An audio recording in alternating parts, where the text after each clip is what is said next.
We think it's the last. There'll be one more, and that's okay. Check 1, 2. Brent Fikowski. CrossFit Games. CrossFit. Okay, we're good.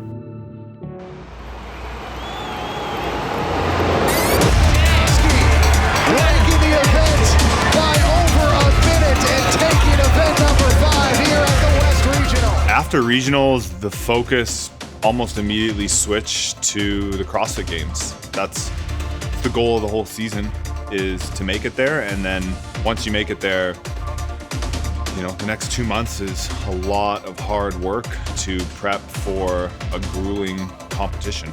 So we're trying to prepare for what we think is going to be coming, but none of us really know what to expect really until we get there. Training for the games is a lot of fun. There is a lot of variety. I was in gymnastics gyms. I was outside a lot. I was lifting odd objects. I was doing a lot of running, a lot of rowing, a lot of swimming in the lake. It's a lot of fun, but it's a lot of work. You pretty much put your body through everything you can think of.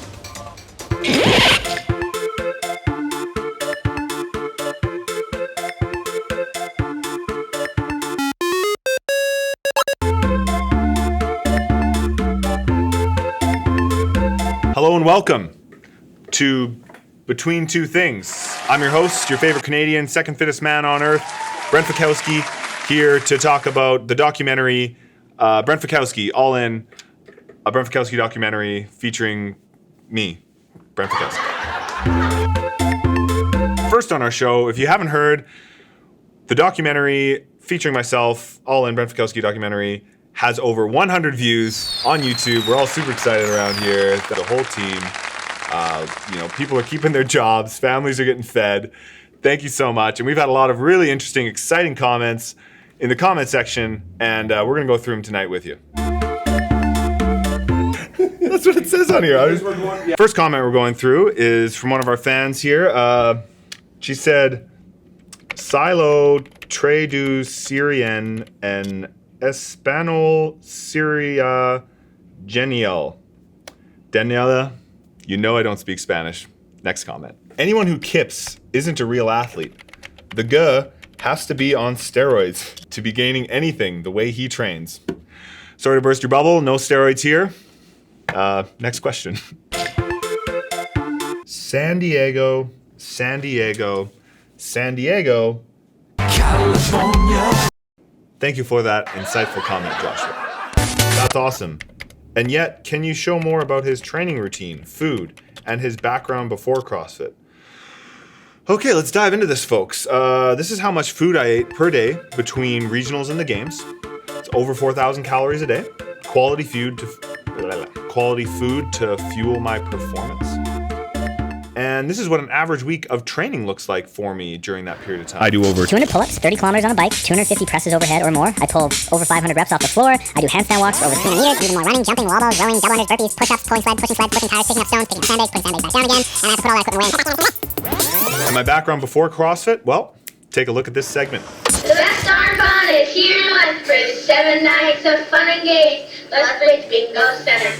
I grew up in Lethbridge, Alberta, with my mom and dad and my sister. Had a pretty awesome childhood.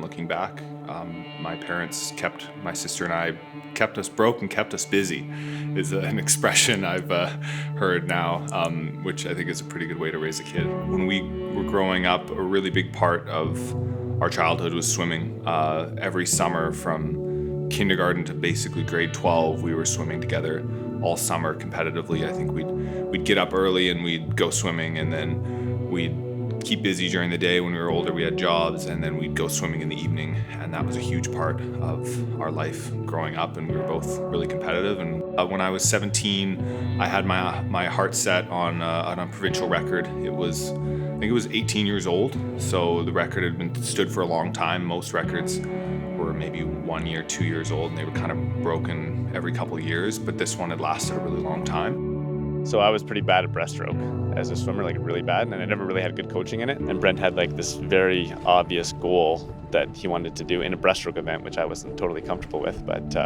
and figure things out. So I remember like studying breaststroke just for like in April, right before the season started, to make sure that I'm just gonna make a fool of myself trying to coach this kid that I know was obsessed with his provincial record that he had missed in the past 2 seasons. I didn't know. Yeah, so I didn't know that you didn't know anything about breaststroke, right? We didn't get a deck. I'm not going to be like, well, this was kind of my first time really Yeah, no.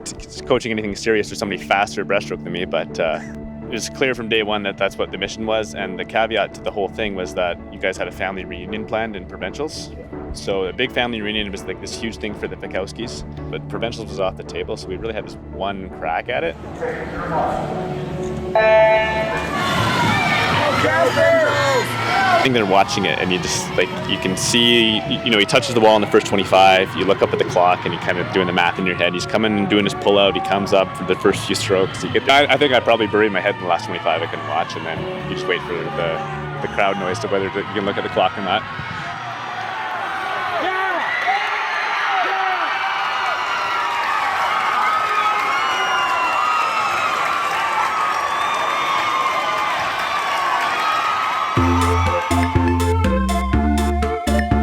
Yeah, I think the parallels with swimming and CrossFit for me is really that you can't control what the lanes next to you are doing, right? You're in your lane, and when things get really hard near the end, it's who stays disciplined, it's who sticks to their game plan with their technique, and who can kind of really grit through while staying really refined and just focus on their own race. And that's basically what I've been doing, you know, since I jumped in a pool or stepped on a CrossFit competition floor. And everyone's trying to talk about all these other things and, oh, you know, are you going to beat this guy or beat that guy? And it's like, yeah, and as soon as you get, you know, the peripheral vision of what other people are doing, you're taking away your limited focus away from your technique.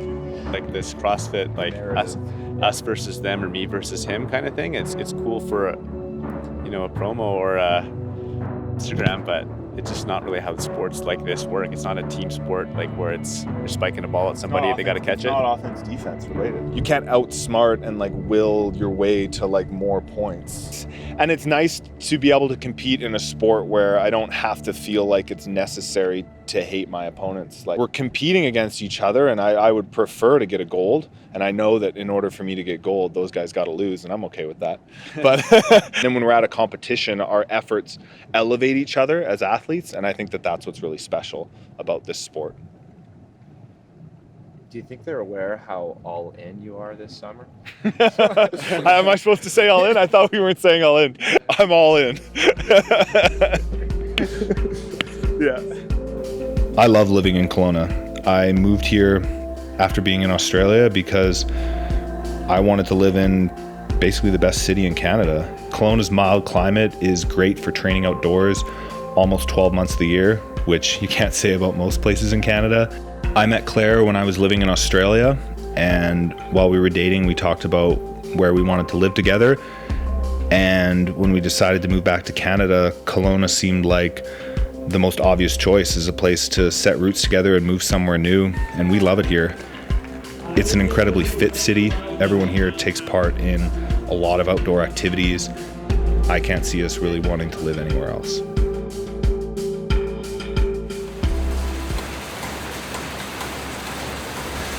So we've got a ton of shots here and some good biking shots, some good swimming shots, that kind of thing. We've got the one good running clip, but it would be nice if we had some more like running on the beach, running in the mountains, like showing off some of Kelowna. If we could just like do some jogging or something. I don't know if that's something you want to do. I mean, I would say yes, but I've got a bit of a calf injury right now. It's not going to affect my performance at the games, but you're going to have to work some movie magic because I can't really do much running right now. I'm sorry.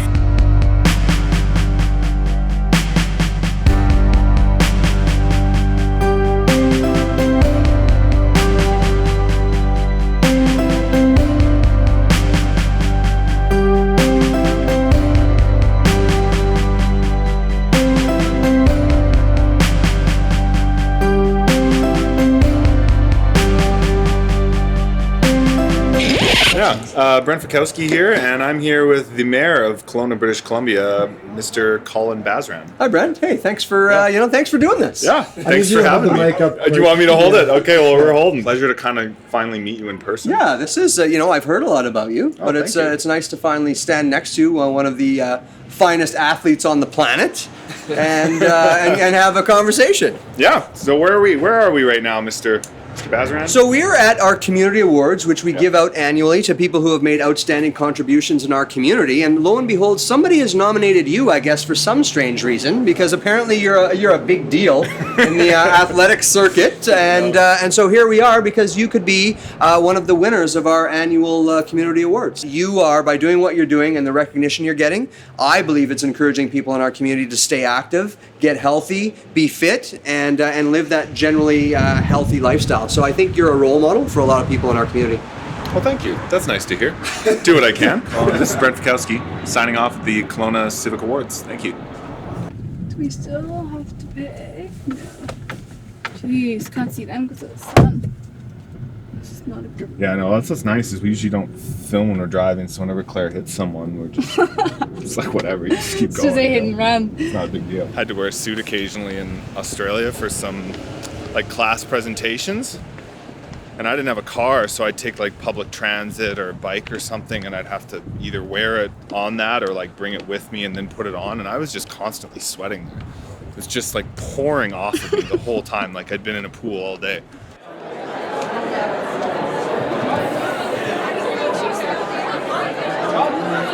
We're able to honor these deserving people and groups in our community tonight.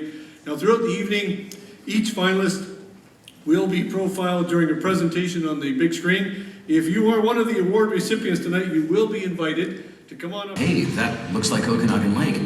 You were right, man. Brent now holds the title as the second fittest man in the world.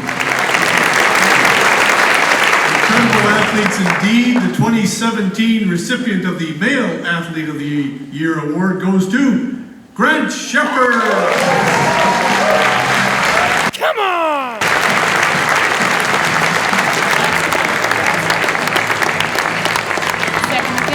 Always a bridesmaid. Whoever put this thing together clearly deserves a raise. Well, Jared Hillestad, it's your lucky day because today we have the director on board. Please welcome Finley.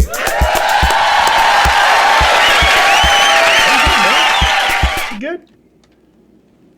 So what's your favorite thing to eat?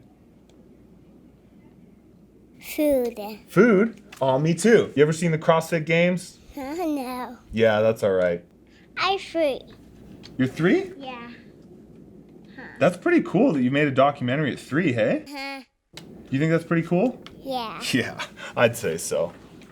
Do you prefer CrossFit or golf? Golf. Yeah. What about... You know that Matt Frazier guy? Yeah. He's pretty good. Do you think I can beat him? No way. Anyone CrossFit. Yeah, you're probably right. Okay, signing off here. Brent Fikowski, thanks so much. We'll be right back. Command F. So, security? Thought I had a bunch of dog food. It's just my food.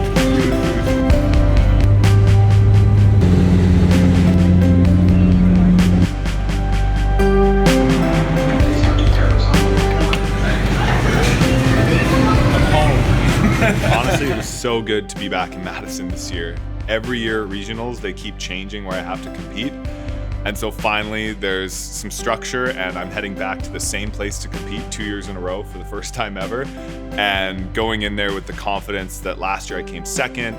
We had photo shoots, we got all our gear, we had to get some headshots done and some media stuff done with some interviews, which is always fun. And then in between there, you get to catch up with the people you haven't seen all year, which is always great. Guys like Vellner and Frazier, kind of unwind a little bit before things start getting serious.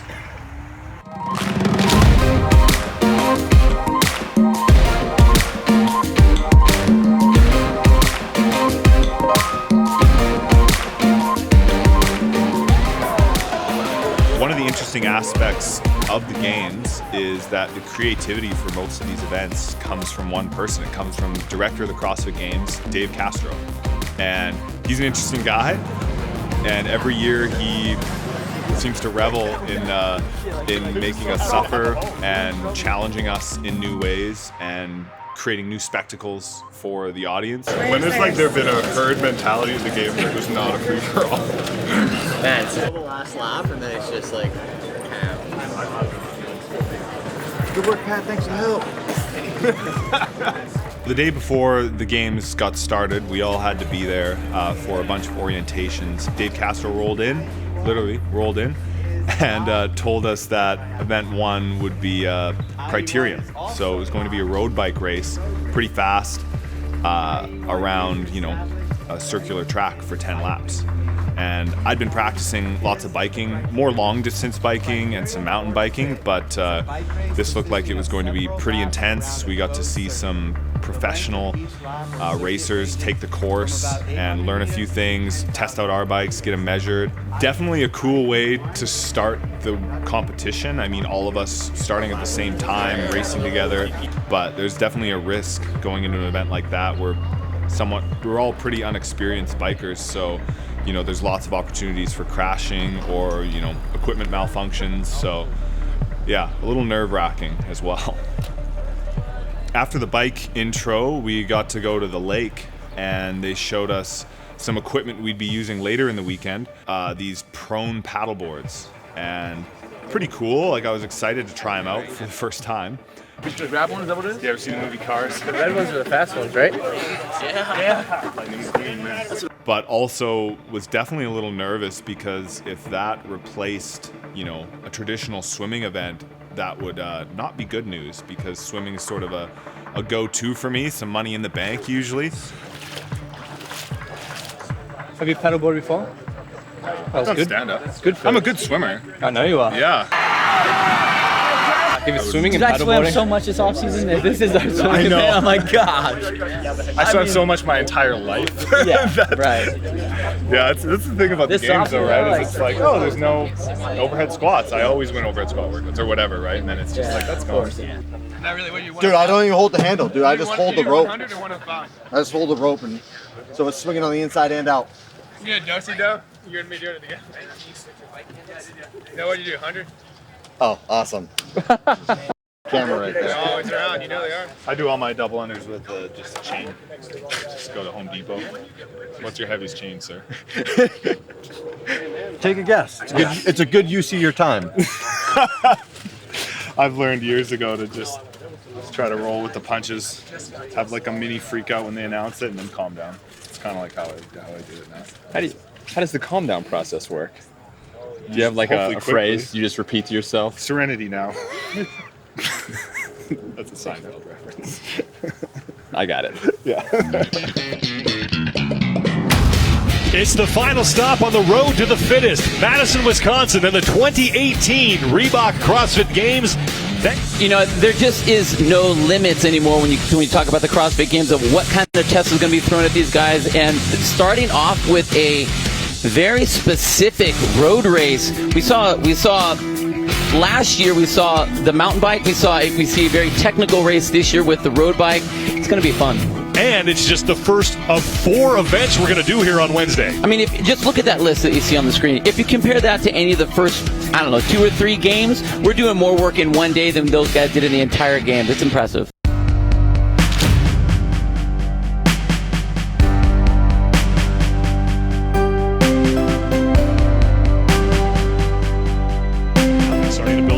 They approach the beginning here, the opening event of the 2018 Reebok CrossFit Games, the Criterium, 10 laps around a 1,200-meter course, and we are underway as Matt Fraser and Rasmus Anderson take the early lead in the opening part here of the first lap. It looked like Matt hopped right up to his legs to get some good driving power.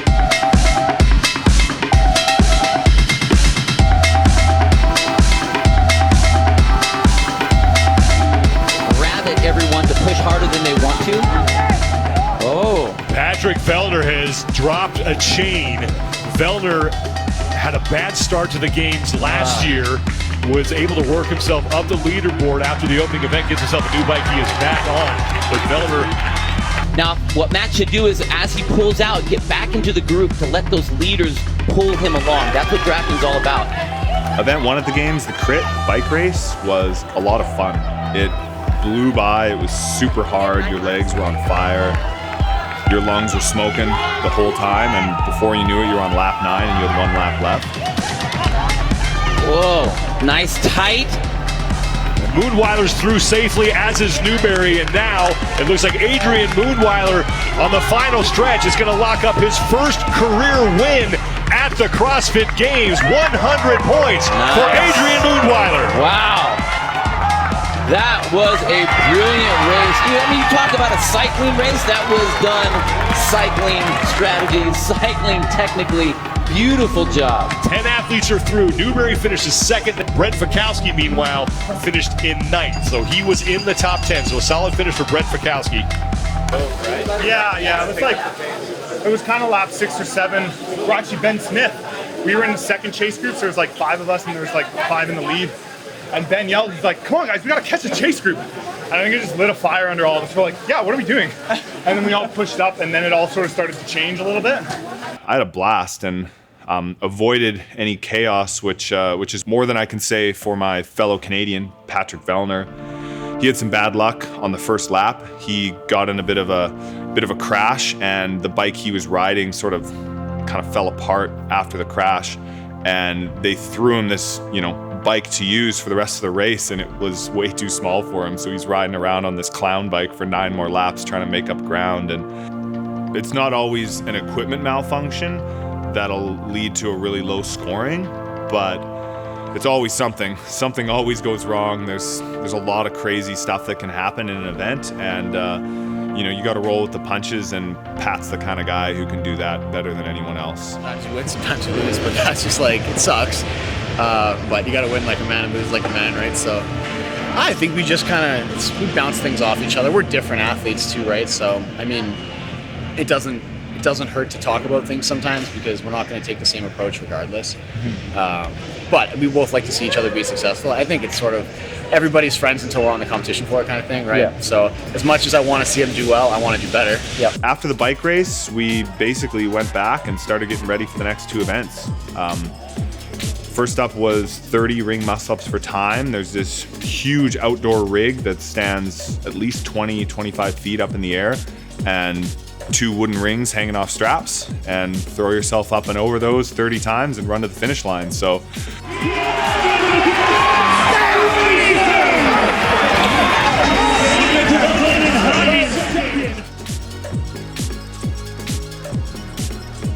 and then the next event was the CrossFit Total, which is not a good event for me either. The strength is something I work on all year and have been working on for 6 years.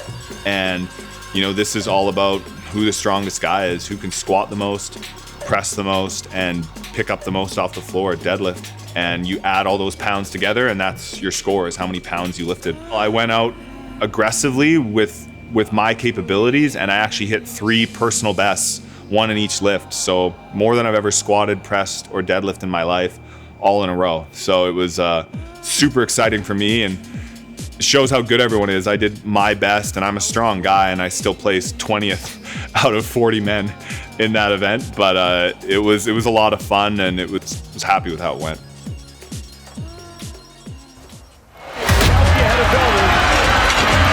Vellner also ahead of him, as long as he can get across the finish line, as Fikowski is in.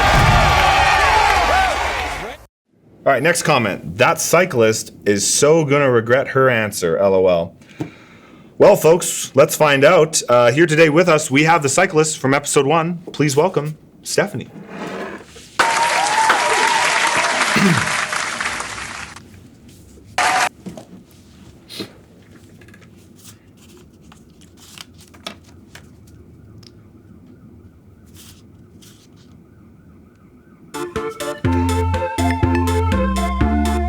So Stephanie, when did you realize you were first talking to Brent Fikowski about Brent Fikowski?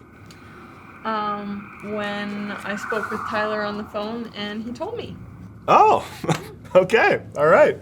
Yeah, so I guess Tyler had to call you for the media release form to keep things on the up and up. That's right. Did you have any reservations about signing the form? No, I was just really curious of what I would have said because I didn't remember.